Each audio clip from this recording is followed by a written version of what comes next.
Good morning and welcome to the first webinar in our RCM RX webinar series. My name is Jen Irwin. I'm the Chief Marketing Officer at Availity.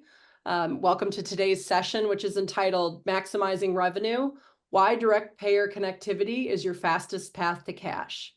I'm joined today by two dynamic speakers. I will let them introduce themselves shortly, but they're both long-time Availity team members with deep roots in our industry. Linda Perryclear, a self-proclaimed RCM nerd, I believe, as well as our head of product management for our RCM solution, and Chrissy Hudson, who's our head of solutions. So I'll let them introduce themselves shortly. As we go through the presentation today, if you have questions, please use the chat feature. After we get to the end of today's slides, we'll have an interactive Q&A session, and we'll get to as many of the questions as we can. So without further ado, I will turn it over to Linda and Chrissy. Well, thanks, Jen. We really always enjoy, Chrissy and I love working together, and we love talking to people about revenue cycle. And it is true that I am a self-proclaimed revenue cycle nerd who does love a good dad joke. So Chrissy knows that this is coming, but my dad joke of the day, because I have a dentist appointment, is what did the Oreo say when it lost its middle? I don't know, Linda. What did the Oreo say when it lost its middle? I lost my filling. So. Oh my goodness! Look at that. Promise it'll be better stick with this. Don't turn your webinar off now. Let's keep going. I know. What's terrible is that I'm a terrible joke teller, and so I keep trying, and that's the same thing with revenue cycle. The only difference is I think I'm much better at revenue cycle. So, just a little bit about myself. I've been with Availity for over 20 years in this revenue cycle game, and I've done many roles here, but I will say I really enjoy the space that I'm in right now with our product, and that's talking to revenue cycle people that are out there in this changing and dynamic environment, and being able to create solutions to help them have a more efficient and high-performing revenue cycle is really what I'm excited about. So Chrissy, I'm very excited to work with you today and talk about this topic with folks. I love it, and I can't wait to dig in. I've been with Availity right around 16 years, heading into 17 years now. Before that, I sat in the seats of many of those that are hopefully in our audience today listening in, and ran rev cycle for large orthopedic practice in ASC. And what was always very important to me is understanding that how solutions I would adopt would actually bring beneficial results to not only my practice, but my employees, and really how we could, get the most out of what we were investing in. Because revenue cycle solutions, they're an investment, but they should be an investment that really moves you forward. So I think we can take folks on a little bit of a journey today. We're going to do a fastest path, right? And how those transactions can really start to go to work for you if you get them on the right path. So let's jump in, and maybe there'll be a joke in a bit. That's right. Well, and I think what's interesting is, we're not, I wouldn't say that the topics today are really focused. They are not focused on what your typical revenue cycle discussion would be about, which is what about your denials? What about, front end processes? What about, automation is bringing in that efficiency to the revenue cycle? We're going to talk about something that's really specific and is probably at top of mind for people since some of the issues that the healthcare industry experienced earlier in the year with a cyber attack. And so what that did for us was really change the lens of how we think about the revenue cycle solutions that we have in place. It doesn't necessarily change the fact, though, that we still have these problems that we need to solve. The waste that's in the industry, many of us know these numbers like the back of our hands, right? Like we know there's a lot of waste administratively in U.S. healthcare. We know we spend a lot of time with even our clinical folks doing administrative tasks just so that patients can get good quality care, but that takes away from that patient's experience. There is a big dollar sign associated with manual and paper-based processes. Still a lot of faxing, still a lot of mailing, still a lot of exchange. And then there's a lot of electronic transactions that flow, but that aren't managed very well. And so that creates a lot of waste. And then whenever you think about the amount of time, again, we go that time is money, right? So rev cycle people, we actually think, I think at times think more about the clock than the actual dollar signs. This is all about clock speed. And so thinking about the amount of dollars that our providers spend interacting with payers when we want them really focused on patients, right? I don't know about you, Chrissy, but when I go to the doctor, I love it when my practitioner, when I'm sitting in front of them and they're not like focused on their EMR screen, or that they're like, let me run in and out of the room back and forth because I have to check and look something up and check with my referral coordinator, can this be done or that be done? I really love that personal interaction that I get with my provider. And we know that a lot of our administrative processes today interrupt that experience for patients. Absolutely. All right. So as we think about what does good look like for us, right? Revenue cycle folks. I mentioned a great patient experience. That's really the outcome that we want, is that our providers are reimbursed correctly for the clinical care that they're providing. That's the whole purpose for having a revenue cycle to begin with. I think sometimes it's hard that we get lost in this revenue cycle game of like transactions in, transactions out, bean counting, checking off the on both sides of the ledger. But when we need to take a step back and say like, hey, what is the revenue cycle doing again? It's actually helping facilitate payment for care that was provided in a patient encounter, right? So that's what we're going for here. But those best results are tied to getting the right information, like E&B information, eligibility and benefits. Does this patient have coverage for the services I'm going to provide? Can I get a claim out the door? Is my clinical data at the right level of documentation? Does it capture everything I'm doing for this patient to support that reimbursement? And how am I going to manage that information going back and forth in that payment that's going to come? So it's the right information through the right channel. And I think the right channel is really what we're going to hone in on today. But is it payer agnostic, provider centric? Is it in my workflow that I don't have to jump from screen to screen? Does it happen at the right time? We mentioned, right? It's clock speed. We need things going in seconds and not days, because that really helps us enhance that patient experience and make sure that we are shifting left. This is a concept that people are talking about a lot today, and being able to do things up further in the process so that it relieves the back end burden of the administrative functions. And that leads us to the right decision, right? Provider authorization, is it medically necessary? And how the claims are adjudicated and paid. And we want to make sure that those things are done with AI in a very responsible way. So when we think about big picture, revenue cycle, remembering what are we here for, and focusing on what do we want out of the solutions that we're using, this is what we're talking about. And that gives us a great patient experience, right? And eliminates that waste that's just really gunking up the system that we're in today. So as we dive in here, then that again takes us to something that is now top of mind, that I think when we talk to many revenue cycles leaders 12 months ago or 2 years ago, clearinghouse solutions are part of what is needed in order to facilitate those processes and help deliver that great experience that we talked about. But what we're going to hone in on today is that as data flows from point A to point B, there are things that you want to consider and make sure that you're aware of that's happening to your transactions, and how having the most direct path keeps the fidelity of that transaction at its highest level, right? We really want to be able to say like that there's no degradation in the information that's being passed from point A to point B, and that it is a secure and safe short path. So I'm excited that we're talking about this today, because I really feel like it's top of mind for revenue cycle folks these days. Absolutely. And as we move in, I'm excited to kind of dig into some of the details. And I know everyone's probably looking at the screen going, oh my goodness. So let's take a pause. And Linda, I'm going to ask you a question. All right. You like to travel, right? You like to go somewhere. When you go and you book a flight, do you look for a direct flight, or do you love to just make those hops? And who doesn't love a good layover?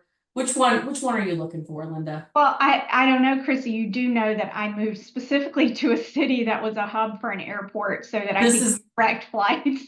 This is true. And I might have thought I would be set up to lead the witness in a good way there. And I think that when you look at the simplicity of that, I'm a big metaphor person. When we move ourselves around from point A to point B, we want to make sure we go in the most direct and efficient path. And usually that is from your front door or your airport to the airport where you want to enjoy a great time and get to the beach and have that umbrella drink, right? Think about that the same way with your healthcare transactions. And there are not just direct flights. There are many paths that you can take. And I'm going to draw your attention to the top part of the screen to begin with. This is what most clearinghouses within the healthcare ecosystem have today as an ecosystem. And it does work. There is a submitter, that's you, the provider, on the far side of the screen, and a health plan on the other. And you are making a path. Your eligibilities are going through there, your claims, but you'll understand you have a contract with a clearinghouse. That clearinghouse does not always have a contract or a direct connect to every payer out in the ecosystem. So they have to rely on other gateways and other clearinghouses. So it's sort of this interconnected unit. We looked at a sort of a swath of the base right out there, and typically there's between 4 and 5 clearinghouses that a provider's organization data will flow through, even if you are just contracted with one. So you're going to hand it over to your chosen clearinghouse. It's got to go through, are there dedicated payer gateways? Are there certain clearinghouses who offer a limited number of connections, or maybe more efficient connections from a pricing perspective for that clearinghouse?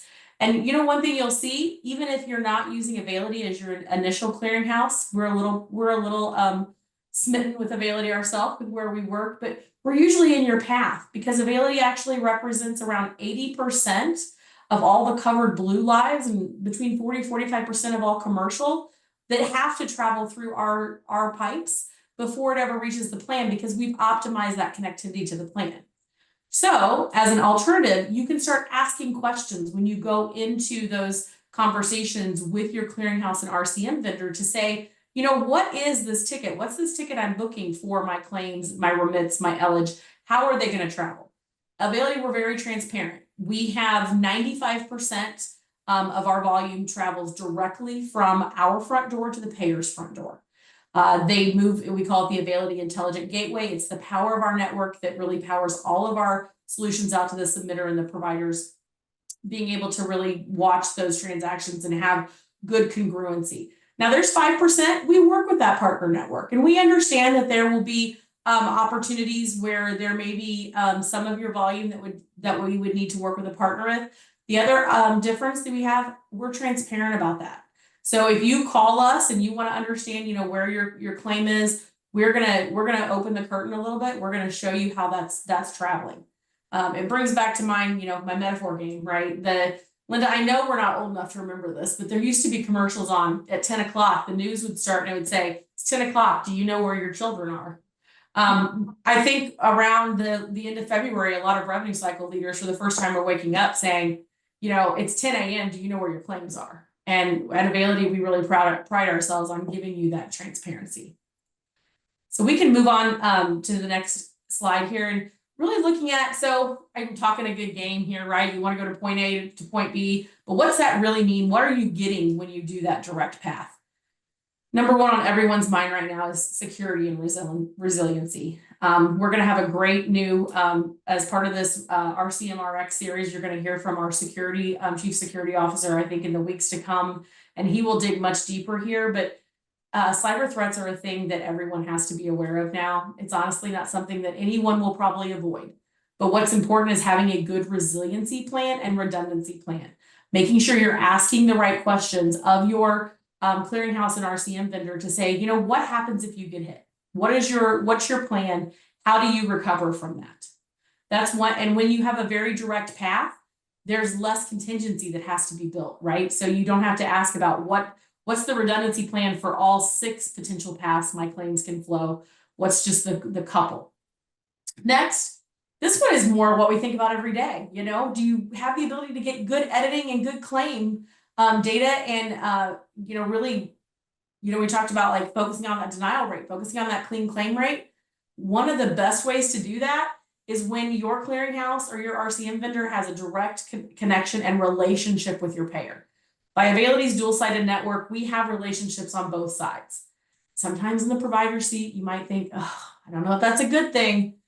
It actually is. And from us revenue cycle nerds that have been provider advocates at heart for a couple decades between us, you know, it really is a change in view when you look and say, if you talk to a payer, if you really try to understand what their editing content is, rely on a vendor that can make that transparent and easily understood and put it directly in your workflow, that's going to, you know, really, you're going to reap tons of rewards from that. Next thing I would say, back to my plane ticket, fewer stops means fewer delays. If you take that direct flight, you're going to be on the beach with your umbrella drink way quicker than if you have to have a layover. Everybody loves a good, you know, taking a chance on some airport sushi or a little hot dog in between flights, but I'd much rather get to the beach and enjoy my time much quicker, just in the same way that your claims would. And relationships are everything. And we have really come to know that. And we were blessed to be able to help the healthcare community this year after the cyber event. But we have always had relationships at the core of the Availity offering, and being able to really advocate on the provider's behalf, being able to actually bring transparency and move forward these the decisions that you're making that actually can impact where your transactions flow. Excuse me. Take a quick drink here. All right. So Linda, we went through, you know, what's the nuts and bolts of this, right? Now I'm sitting back and saying, I've stuck with them this far in the webinar. Maybe I'm thinking about looking at where we're evaluating our RCM or our clearinghouse. How do I take action? Well, we kind of wrote you a cheat sheet. The first question I would always ask your vendors when you're evaluating this space is, are you integrated? Because if you are integrated, and what do I mean by that? Being able to pull actionable items directly back into your host system, whether that's your EHR, whether it's a particular practice management system, being able to get those triggers and cues about the editing, about the content, and the awareness from status checks where your claims are in their journey in that single system. Avoid swivel chair, right? Like when you're not doing things in multiple systems, more secure, more efficient. That's my first tip. Yeah. What's yours? What do you got next? I mean, I think it's really about efficiency. You know, I've really honed in on this clock speed in the last couple of years about the importance of how things move from point A to point B. And that includes the tools that you're using. You know, I think a lot of us use tools, technology-based tools today, and we know which ones help us do things faster, and we know which ones help us be not so efficient. So I think it's important to ask, how do the tools create efficiency? Because what we know revenue cycle leaders are looking for is not just the term that I think people used before was FTE reduction, FTE savings. But what we're really looking for as revenue cycle leaders is FTE capacity. We're looking for ways in which the people that we have in our house today, the people that are in our organizations today that are working our revenue cycle activities, that we can take those things that are repetitive, that they're doing over and over again, and we can take those things off of them with good tools that give you transparency and visibility into what's happening in your revenue cycle, and that they can get those things done faster and just be quick. And then they can use their time to be able to focus on those things that only people can do. Technology can only do so many pieces of the revenue cycle, and being able to find that capacity is critical. So how do the tools create efficiency, and what does the FTE capacity look like when using those tools? No, I love that, Linda. I think between the two of us, it'd be safe to say we have over 100 conversations with health systems a year, probably when we're out there. And I can't remember in the last, 24 months where any of those conversations have been about FTE elimination or reduction, because there's simply not enough bandwidth to go around, right? What it is about is how you redirect those really valuable employees that you're able to keep in your network to those high acuity tasks, right? And they get to work on the hard stuff. And when you're working on the hard stuff, your actual employee stat goes up too, right? You're not hitting buttons day after day. So love that. Here I am, I'm talking about, good payer relationships again. I promise they're not the enemy, guys, right? And having someone who can serve as that trusted intermediary, and with Availity's dual-sided network, we're in a unique position. Really question your vendor and say, how do you help me if all of a sudden I have a large piece of my my claim file that didn't get responded to? How do you work on, I consistently get this particular type of denial, but I don't understand it. When I call, they always have more information. Can you help me get visibility into that information? And that's where we're in a unique position, that we have individuals that are representing those payers, right? They have account management, and they have, those deep relationships as well. And we can bring those, the two sides of the network together. And those are fun conversations. Yeah, I think that is one thing, is like, we don't shy away from bringing providers and payers together to solve the hard problems, right? And we know Absolutely. they're not the best relationships. Sometimes it's very contentious between a payer organization and a provider organization. And what we do is we want to bridge that gap, because we know that it takes both sides to solve these problems, right? And that's where we're in the perfect spot to do that. I love this next question. What is your redundancy plan? And don't shy away from it, right? Like, we do not want, as revenue cycle leaders, someone would come and say, what are you going to do if your clearinghouse is not available anymore? What would you do if your EMR, your organization has a redundancy plan? And you should hold your vendors and partners to the same level that your organization is holding you to. And so when you think about the redundancy plan, look, we don't sit here with rose-colored glasses on, and Availity has a very strong security posture. And like Chrissy talked about, our Chief Information Security Officer is going to have a webinar in which he shares that information. But what is the redundancy plan? We do plan for the worst case scenario, being able to say, look, we're not immune, but if the worst case happened, and we're going to do everything we can to prevent a worst case scenario, but if that happened, how would we recover? How could we continue to provide services to these critical services? I think that's the other part. People that aren't in revenue cycle did not realize how critical revenue cycle operations were until this past year. And now we really feel it. So be sure you challenge those vendors on the redundancy plan and how they would plan to recover should the worst case happen, because worst case is always a possibility.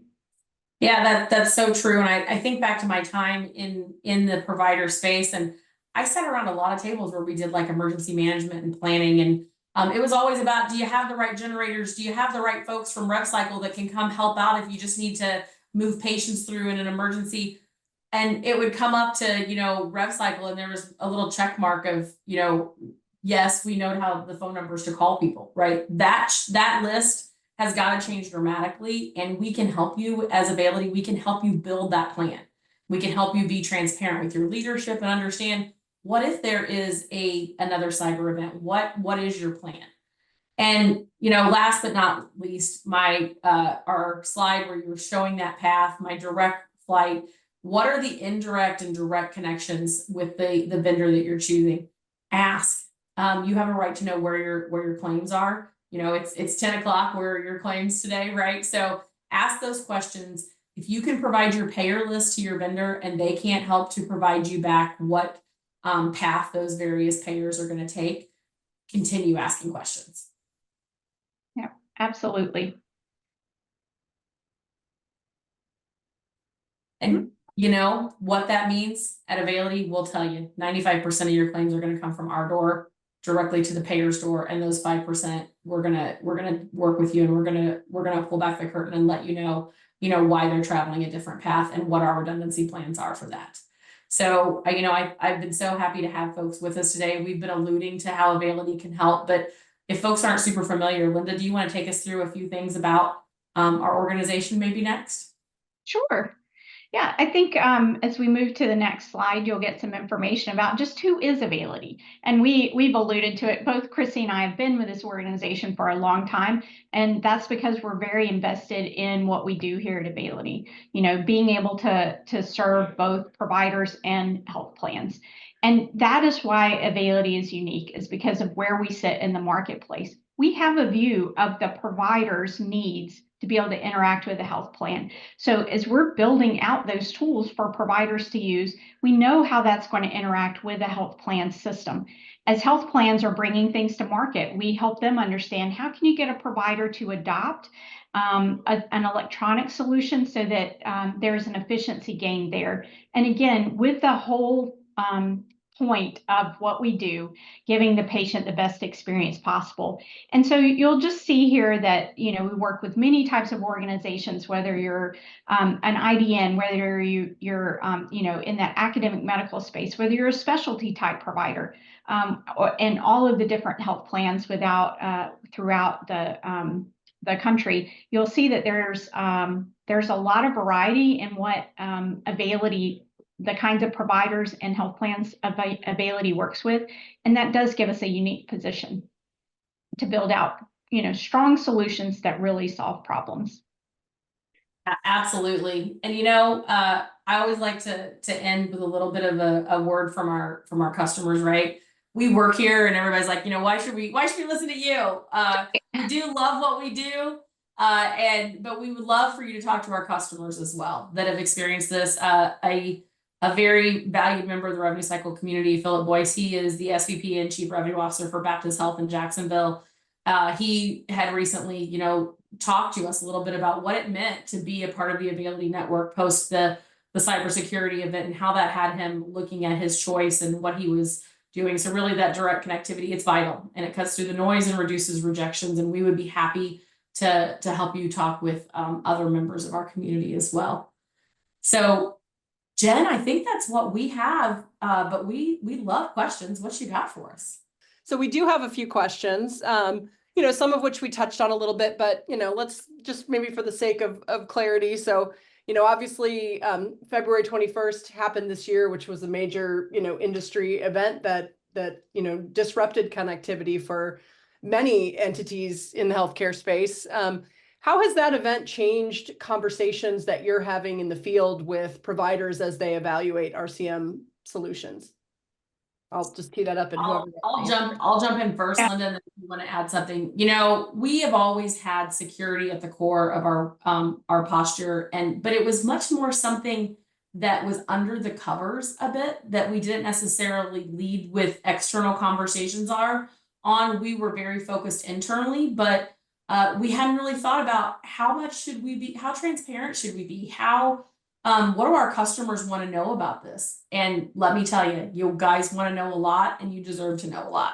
We really started having much more robust conversations with security leaders within health systems, directly with security leaders here at Availity, and really focusing on how having security as a core competency and really the center of how our entire network was built is top of mind. And those questions are coming before what's your denial rate, right? So it's really the landscape is shifting.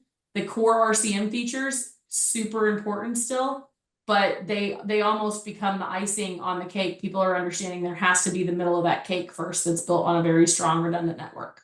I would just add to Chrissy that one thing that was highlighted after the event happened was how critical support and support processes are when there is an issue, making sure that that we're communicating out what we know, because it was an event that was, bigger than anyone would have imagined, and was very disruptive, obviously, to our industry. But what was critical was that we were sharing as much information as we had, that we were having, email information, but phone calls, webinars, giving people opportunities to ask questions, because the thing that helps people the most is to be informed. And so that was a critical part of what we learned, is that sharing is caring, and we're going to share all the information that we have to keep people able to make informed decisions about what to do with their business. So I thought, in addition to the security posture, in addition to the functionality, support is critical. That's a great point, Linda. Absolutely. As our audience is out in the field speaking to, potential RCM partners, what should they really be asking to understand, that solution provider's, true direct connectivity? Because I think most would present that their solutions can connect to all payers, so, what should they be asking to be kind of a smart consumer and really understand what connectivity looks like for that solution provider? Show me the flight plan, right? Like show me what path I'm going to take. Show me how if I'm riding along with my claim, what path is it going to take? And how many stops or layovers will it have? I think that's number one. Number two is really asking about what is the redundancy and resiliency plan for each stop it must make. Because there will be things that can't make a direct flight. I mean, not even Availity is 100% direct, right?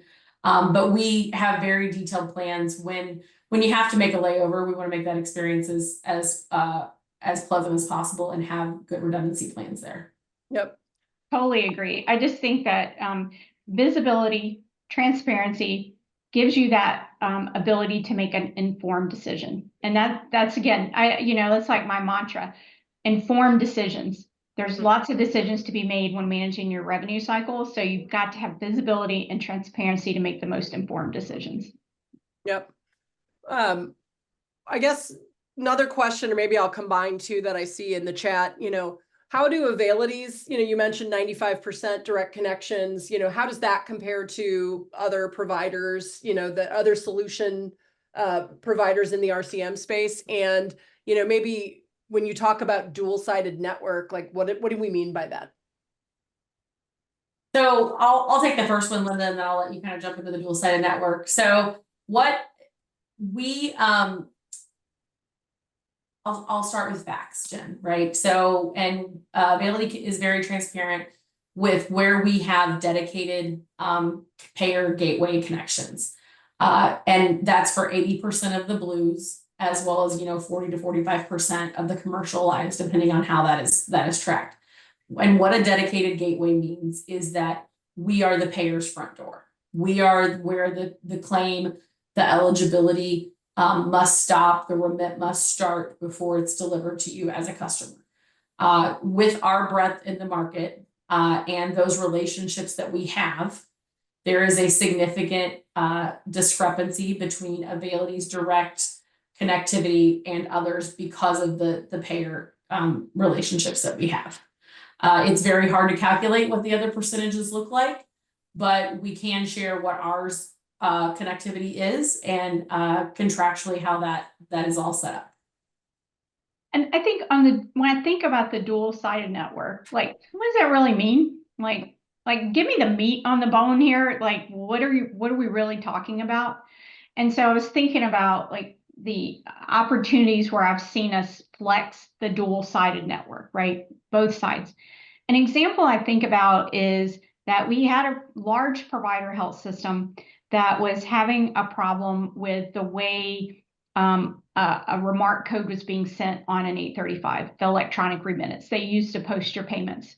And they were finding that their payer rep was not fully understanding the gravity of the impact that was this incorrect adjustment reason code was causing.